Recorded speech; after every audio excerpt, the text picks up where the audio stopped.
ತೆನಮ್ಮ, ನೀವು ನಮಗೆ ಕಪ್ಪ ಕೊಡಬೇಕು. ಏನು ಕಪ್ಪ ಕೊಡಬೇಕೆ? ಕಪ್ಪ ನಿಮಗೇಕೆ ಕೊಡಬೇಕು ಕಪ್ಪ? ಕಪ್ಪ ಕೇಳಿದವರ ನಾಲಿಗೆ ಸೀಳಿ ಬಿಟ್ಟೆನು. ನೀವೇನು ನಮ್ಮ ಅಣ್ಣ ತಮ್ಮಂದಿರೇ, ಬಂಧುಗಳೇ, ನೆರೆಹೊರೆಯವರೇ, ನೆಂಟರೆ, ಇಷ್ಟರೇ, ನಿಮಗೇಕೆ ಕೊಡಬೇಕು ಕಪ್ಪ? ನೀವೇನು ನಮ್ಮ ನೆಲವನ್ನು ಹುತ್ತಿರೆ, ಬಿತ್ತಿರೆ, ಬೆಳೆ ಬೆಳೆದಿರೆ, ಅಂಬಲಿ ಕಾಸಿ ಕುಡಿಸಿದ್ದೀರೆ, ನಿಮಗೇಕೆ ಕೊಡಬೇಕು ಕಪ್ಪ? ಕಿತ್ತೂರು ನಿಮ್ಮ ಅಪ್ಪ ತಾತನ್ ಕಟ್ಟಿ ಬೆಳೆಸಿದ ಆಸ್ತಿಯಲ್ಲ, ಇದು ನಮ್ಮ ಕನ್ನಡಿಗರ ಆಸ್ತಿ. ಹೀಗಿರುವಾಗ ನಿಮಗೇಕೆ ಕೊಡಬೇಕು ಕಪ್ಪ?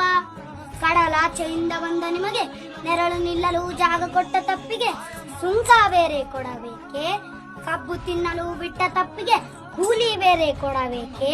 ಮೋಡ ಮಳೆ ಸುರಿಸುತ್ತದೆ, ಭೂಮಿ ಬೆಳೆ ಬೆಳೆಯುತ್ತದೆ, ನಿಮಗೇಕೆ ಕೊಡಬೇಕು ಕಪ್ಪ? ಎಲ್ಲ ಕೆಂಪು ಮೂತಿಯ ಕುನ್ನಿಗಳೇ, ನಿಮಗೆ ಪ್ರಾಣ ಭಿಕ್ಷೆ ನೀಡಿದ್ದೇನೆ. ತೊಲಗಾಚೆ.